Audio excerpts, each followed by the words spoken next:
아침마당 금요일 2부 오늘 하모니 물리치료의 이준학 박사님과 함께하는 생활 건강 시간입니다. 안녕하세요. 예, 안녕하세요. 반갑습니다. 이준학입니다. 네, 박사님 처음 뵙겠습니다. 예, 처음 뵙겠습니다. 네, 우리 오늘 또 여러 가지 이야기 나누기 전에 이 여름에 좀 몸을 건강하게 할 수 있는 비결 좀 하나 살짝 알려주시고 갈까요? 예, 뭐 특별한 비결은 뭐 기대하지 마시고 네. 그냥 일단 잘 잡수시고요. 네. 또 잘 주무시고 잘 운동하시고 요 세 박자를 갖추시면 되겠습니다. 기본인데 그걸 잘 못하잖아요. 예. 네, 자 오늘 함께 말씀 나눌 주제는 목 디스크 질환이에요. 예, 맞습니다. 박사님, 저도 며칠 전에 잠을 잘 못 자가지고 목이 많이 아팠었어요. 차 탈 때도 힘들고 누울 때도 힘들고 일어날 때도 힘들고 그랬었는데 이 오늘 일반인들이 저희들이 혹시 쉽게 이해할 수 있는 이런 목 디스크 질환에 대해서 설명 좀 해주세요. 예, 그러겠습니다. 자, 이제 그 구조를 제가 설명하기 위해서 모형을 갖고 나왔어요. 네. 그래서 이게 사람의 척추입니다. 네. 이쪽 부분이 이제 그 우리 뒷머리, 뒤통수 부분이고 이쪽이 앞쪽에 가슴, 배, 그 다음에 골반이고요. 이쪽이 등이에요. 네. 등인데, 자, 이 그 디스크는 이렇게 보면은 척추뼈 사이사이에 이 충격을 흡수해주고 이 척추뼈를 좌우 앞뒤로 잘 움직일 수 있도록 해주는 물주머니예요. 네. 그래서 이 디스크에 문제가 오는 뭐 이유는 여러 가지 있습니다. 그건 나중에 이제 설명해 드리지만 일단 구조를 이해하면은 그 문제가 어떻게 발생되고 어떻게 치료할 수 있는지를 우리가 알 수 있습니다. 네. 그래서 요 모형을 가지고 제가 오늘 이제 설명을 해 드릴 거예요. 일단 디스크 질환 그러면은 이거는 병이라기보다는 이제 영어로는 디스펑션 또는 뭐 디스올더 이렇게 얘기합니다. 뭐냐면은 디스크가 제 위치를 이탈했거나 디스크에 어떤 이유로 해서 구멍이 생겨서 이제 파열됐거나 이럴 경우에 이 주변 조직을 자극해서 통증, 또 신경을 자극하면은 신경이 지배하는 곳인 팔 쪽에서 저리고 땡기고 마비 또는 뭐 근육의 약함 이런 게 이제 오게 됩니다. 네. 이 정도로 말씀드리겠습니다. 네. 이런 이 목 디스크 질환을 호소하는 많은 그 환자들이 있으실 텐데요. 예. 이분들 좀 공통점이 있다면 어떤 점들이 있을까요? 예, 공통점은 남자보다는 여자가 많다는 것. 아, 그래요? 또 젊은 사람보다는 연세 드신 노년층이 많다는 거요. 네. 자, 이 사람 몸은 소모품입니다. 네. 이제 태어나서 20세 전후까지는 25세 전후까지는 성장 발달을 하지만 그 이후에는 우리가 노화 과정을 겪고요. 노화 과정을 겪는다는 건 뭐냐면 몸이 마모되고 퇴화된다. 그렇죠. 퇴화돼서 약화되는 거죠. 그래서 퇴행성 질환 중에 하나가 바로 디스크 질환입니다. 네. 슬픈데요. 예, 그다음에 네. 예, 그럼요. 가능한 한 젊게 오래 살아야죠. 그러게요. 행복하게. 네. 그런데 이제 직업적으로도 특징이 있어요. 네. 주로 이제 디스크 질환이 있는 분들은 앉아서 생활하는 분들, 오래오래. 컴퓨터 사용을 많이 예. 하시는 분들, 네. 또 공부하는 학생들, 또 뜨개질을 취미로 하는 주부님들, 네. 또 이제 세탁소에서 근무하면서 뭐 얼터레이션 하는 분들, 또 도너츠 샵 하면서 앞으로 숙이면서 많이 일하시는 분들, 네. 이런 분들한테 공통적으로 많이 나옵니다. 제가 치료하고 있는 환자들이 전체 100분에 계시다면은 15% 정도, 15분 정도는 목 디스크 때문에 옵니다. 아, 그러세요? 예. 퍼센트가 작지 않네요. 예, 네. 큽니다. 그러면은 제가 아까 말씀 얼핏 드렸는데 자다가 일어났는데 이게 목이 안 돌아가요 이러시는 저 같은 분들이 계시면 예. 좀 손쉽게 어떻게 예. 병원 가지 않고 좀 이렇게 치료할 수 있다든지 그런 요령이 있으면 좀 알려주세요. 예, 이제 목이 아프다고 해서 다 목 디스크에 문제가 있다고 볼 수는 없습니다. 네. 한 가지 우리가 용어를 좀 정리할 게 있는데 이거는 뭐냐면 우리가 목 디스크가 있어라고 얘기하는데 목 디스크는 그냥 하나의 명사예요. 네. 아까 말씀드렸다시피 이 척추뼈 원통형 기둥 사이사이에 완충 역할을 해주는 물주머니가 디스크입니다. 네. 이거는 명사 이름이기 때문에 우리가 디스크가 있어 그러면 우리 몸에는 반드시 디스크가 있죠. 그건 정상적인 거죠. 예. 그래서 디스크 문제가 있어. 문제가 있어. 예, 디스크 네. 탈출증이 있어. 디스크에 파열, 염증이 있어. 네. 이런 식으로 말씀하셔야 정확한 거죠. 디스크는 다 있다는 말씀이니까요. 예를 들면은 네. 이제 이런 분이 있어요. 나는 관절이 있어요. 관절이 아파요. 그런다고요. 그럼 네네. 우리 사람은 206개 뼈로 이루어져 있기 때문에 뼈와 뼈가 만나는 부분은 관절입니다. 요거로 하면은 자, 이 힙본하고 골반뼈가 만나는 요게 바로 관절이 되는 거죠. 네. 우리 몸은 관절로 이루어져 있죠. 그래서 네. 관절이 있어 하는 것보다는 관절에 염증, 관절염이 있어 이렇게 말해야 정확한 표현이 되는 겁니다. 정확한 표현을 해야 되겠네요. 근데 대부분 관절 있어, 디스크 있어 하면 아픈 걸로들 표현을 하시잖아요. 예, 네네. 맞습니다. 아, 그렇군요. 그러면 아까 그렇게 잠 못 자고 좀 잘못된 자세에서 오는 그런 아픈 그런 통증은 예. 병원 굳이 안 가고 좀 무섭잖아요. 예. 병원 찾아가려면. 그러면 좀 어떻게 하면 좀 교정이 되고 이 통증이 좀 완화될 수 있을까요? 예, 일단 그 잠을 자고 나서 아침에 목이 뻐근하고 아프다는 분들이 많습니다. 네. 이런 분들은 디스크가 있다라고 섣불리 진단하기보다는 네. 베개의 높이가 예. 너무 높지 않았을까? 또는 주무시면서 주무시는 자세가 네. 좀 불안정한 자세에서 주무시지 않았을까? 네네. 예를 들어서 평소에는 내가 잠을 자는 침대에서 자다가 네. 뭐 손님이 환경이 와서 바뀌면. 해서 뭐 바닥에서 잔다든가 네네. 또는 뭐 침낭을 사용한다든가 이렇게 했을 경우에는 목에 그 긴장이 남아 있죠. 긴장이라는 거는 목 주위 조직들을 이 강축 그러니까 수축시켜요. 그렇기 네. 때문에 수축한다는 것은 통증을 충분히 유발하고도 남습니다. 왜냐하면 네. 수축하면은 근육이나 인대가 수축하게 되면은 그 옆을 안을 지나가는 혈관과 신경이 눌리게 돼 있거든요. 네. 그러면은 그 증상으로 통증이 오는 건 이제 당연하죠. 네. 근데 이제 주무실 때 제가 말이 좀 길어졌습니다. 주무실 네. 때 베개의 높이도 중요해요. 네. 그래서 이 뼈를 보면은 이 모형을 보면은 여기 목 부분에 경추 부분에 커브가 이렇게 있습니다. 네. 이 커브를 적당히 유지해 주는 높이가 중요하죠. 네. 남자의 베개의 높이는 보통 7cm, 네. 여자의 베개의 높이는 보통 뭐 6cm. 좀 이렇고 낮군요. 남자분보다. 바로 누웠을 때랑 또 옆으로 누웠을 때 또 달라요.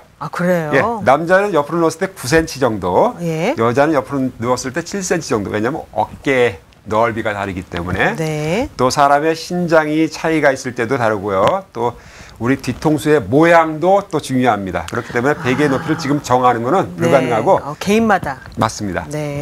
그래서 그러면 이렇게 목 디스크 질환이 이렇게 왔다. 제가 이제 만약에 이렇게 그 디스크에 염증이 생겼다. 그러면 물리치료로 치료가 가능한가요?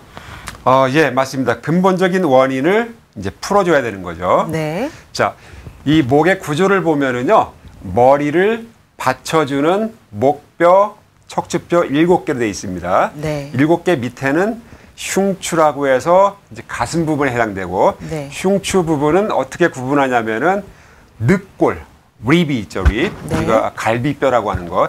갈비뼈가 흉추부터는 나와서 한 바퀴씩 돌게 돼 있어요, 우리 몸을. 네. 따라서 굉장히 강하게 보호를 해주죠. 예. 그렇지만 이 경추뼈인 7개의 척추는 그 척추뼈 밖에 없어요. 구조 지지대가. 네. 따라서 굉장히 약하죠. 예. 우리 머리가 보통 10파운드가 넘습니다. 그렇다고. 그리고 예. 앉아서 서서 생활할 때 굉장히 많은 하중이 스트레스를 받죠. 굉장하겠어요. 맞습니다. 그래서 오는 게 바로 목의 문제가. 눌리죠. 네. 눌리고 또 잘못된 자세를 오래 있으면은 디스크가 뒤쪽으로 몰려서 네.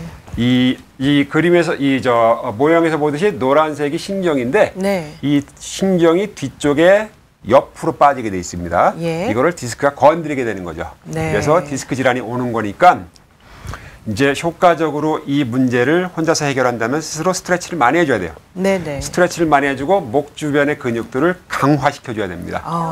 그러면 박사님, 많은 환자분들이 계시겠지만 그 중에서도 특히 기억에 남는 그런 환자분들의 사례 좀 말씀해 주세요. 예, 이분은 젊은 남자분입니다. 20대인데 그만 교통사고를 당해서 네. 심하게 목뼈를 다치는 바람에 디스크가 탈출한 거예요. 뒤로. 네. 그래서 신경을 이제 자극받아서 왔는데 한 1년 반 정도를 제대로 치료를 못 받았어요. 네. 치료한다고 해서 가면은 별 효과가 없고 해서 시간을 많이 낭비하고 이제 제가 오픈하니까 왔었는데 그분한테 한 치료는 제가 이제 주로 설명을 하면은 일단 디스크는 그 척추뼈 사이에서 이제 충격을 흡수해주는 구조입니다. 그 네. 기능을 갖고 있어요. 그래서 척추뼈와 척추뼈 사이를 벌려주죠. 네. 그걸 이제 그 트랙션이라고 하는데 그 테크닉을 쓰고 그 다음에 이 목뼈 주변에 경직돼 있는 근육들을 마사지로 해서 이제 풀어줬죠. 네. 그렇게 해서 3주 만에 아주 만족한 상태로 완치해서 갔습니다. 아, 네. 그 이제 젊은 친구니까는 저한테 이제 워크아웃해서 근육 좀 키워보겠다라고 이제 해서 마지막에 갈 때는 제가 이제 뭐 그분이 원하는 근육 강화 운동도 이제 가르쳐서 보냈습니다. 네. 그리고 또 한 분은 도너츠 하시는 분인데 들어오시는데 첫날 오시는데 내가 여기서 이거 못 고치면 한국 가서 수술할 겁니다라고 큰 소리로 이제 말씀을 하셨어요. 네. 그래서 이제 얘기를 들어보니까는 밤에 잠을 못 주무실 정도로 굉장히 고통스러웠어요. 네. 그래서 그분을 이제 앞에 얘기한 그 치료 방법과 유사하게 해서 네. 치료를 했습니다. 그랬더니 나가실 때는 전혀 안 아프다고 올 때의 통증이 10 중에 10이었는데 네. 지금 나갈 때는 10 중에 0이라고 하면서 네. 내일 아침에는 다시 아프겠지만 한번 보고 다음에 또 오겠다고 이렇게 했는데 그 다음에 오실 때 이틀 후에 오실 때 보니까는 너무 좋은 거예요. 그래서 네. 잠을 아주 이틀 동안 충분히 푹 잤다고 하면서 네. 만족해했습니다. 그 다음에 한 분은 여자분인데 연세가 60대 후반이에요. 네. 이제 허리부터 아팠어요, 이분은. 근데 이제 허리가 아프다 보니까는 자세가 이렇게 되고 컴퓨터를 오래 사용하니까는 목이 앞으로 나온 상태에서 오래 있었습니다. 거북목이라고 하나요? 예, 그런 목을? 뭐 자라목, 뭐 거북목 그렇습니다. 네. 그런 분들은 디스크를 갖고 있는 사람들의 아주 가장 큰 특징 중에 하나거든요. 네. 자세의 문제. 그래서 그분도 마찬가지로 목을 눌리는 부분을 빼주고 척추뼈를 가지런히 맞춰주고 그 다음에 근육과 인대들을 부드럽게 풀어놨습니다. 네. 한 달 정도 걸렸어요. 네. 그랬더니 이제 교회에서 매일 뒤에서 숨다가 이제 스스로 자세가 좋아지니까 사람들이 키도 커졌다고 하면서 농담도 네. 받고 자신감이 생기니까 교회에서 성가대에 참가하고 네. 이렇게 해서 저한테 이제 큰 감사의 그 인사를 했던 분입니다. 그리고 치료하시는 과정에서 기계 치료법을 사용하시나요? 예, 기계도 사용할 수 있습니다. 기계는 네. 이제 메케니컬 트랙션이라고 했고 기계를 사용해서 이 흉추 부분과 경추 부분, 목 부분을 갖다가 고정해서 길게 뽑아내는 방법이죠. 네, 그렇군요. 자, 그렇다면 저희 청취자분들이 오늘 청취를 하시면서 박사님, 제가 스스로 좀 목이 아픈데 이게 목 디스크 염증인지 아닌지 어떻게 확인을 좀 할 수 있는지요? 진단할 수 있는 방법 좀 알려주시면 좀 궁금증이 해결되겠습니다 하시는 분이 계실 것 같아요. 예, 목 디스크 이제 뭐 질환은 전형적인 증상이 있습니다. 네. 그 증상이라는 건 뭐냐면은 목에서 나온 신경이 어깨와 팔로 내려가기 때문에 어깨하고 팔에서 근육의 약함, 예를 들어서 물건을 들고 옮기는데 나도 모르게 놓친다든가 네. 또는 마비가 와서 잘 안 움직여진다든가 저리고 전기가 오는 것처럼 이렇게 충격, 네. 굉장히 큰 충격, 그 통증이 오는 경우 네. 이런 경우 더해서 목이 뻣뻣하고 잘 안 움직이고 네. 안 움직이고 어떤 한쪽 방향으로만 가면은 앞서 말씀드린 팔의 증상이 심해지는 경우 네. 이럴 경우에는 목 디스크를 의심해야 됩니다. 네. 그런데 이제 목 디스크가 아니라도 비슷한 증상이 나올 수가 있어요. 그거는 목이 아닌 어깨부터 신경이 똑같이 자극되는 경우입니다. 그러면은 아주 똑같은 증상이 나와요. 그래서 네. 목이 관련됐을 경우에는 목의 움직임에 초점을 맞춰야 되고요. 네. 목 이하에서 문제가 나왔을 경우에는 목은 자유스러워야 됩니다. 네. 예, 그 분간은 이제 하셔야 됩니다. 네, 네. 그러면 이런 스스로 내가 그런 목 디스크 염증이 시작됐다, 아프구나라는 걸 진단했다면 어떤 치료 또 예방까지도 저희가 알아보지 않을 수가 없겠는데요. 예, 맞습니다. 자, 이 통증이나 질병은 건강할 때 미리 네. 예방하는 게 이제 가장 좋은 방법입니다. 그래서 가장 좋은 방법은 뭐냐면 올바른 자세를 항상 유지하는 거예요. 네. 예. 항상 내가 컴퓨터를 보더라도 항상 등을 곧게 펴고 네. 컴퓨터의 상단의 높이가 내 눈높이에 와야 되고 책을 읽어도 책 받침대를 놓고 책의 높이가 내 눈높이까지 와야 됩니다. 네. 이런 식으로 보게 되면 네. 항상 문제가 되는 거죠. 그래서 그렇군요. 올바른 자세를 유지하는 게 가장 중요하고 네. 그 다음은 목을 항상 부드럽게 스트레치라는 거예요. 스트레치라는 거는 자, 한번 제가 시범을 보일게요. 시간은 별로 없지만은 자, 목을 가장 길게 뺐다고 생각하고 그 다음에 왼쪽으로 스트레치할 때는 자, 이 상태에서 목의 힘을 이용해서 최대한 숙입니다. 그 다음에 반대 손을 가지고 손의 끝부분만 가지고 지그시 눌러줘요. 그러면은 이쪽에 이제 그 스트레칭 되는 느낌이 날 겁니다. 약간 기분 좋은. 그래서 10초 정도 머물고 반대로 똑같이 해주시고 그 다음에 앞뒤로도 마찬가지입니다. 목을 충분히 길게 쭉 뺀 상태에서 앞으로 충분히 숙인 상태에서 손의 앞부분을 사용해서 가볍게 눌러주고 10초를 머무는 거죠. 이때 느낌이 중요한 느낌은 시원한 느낌, 편안한 느낌이 와야 되고요.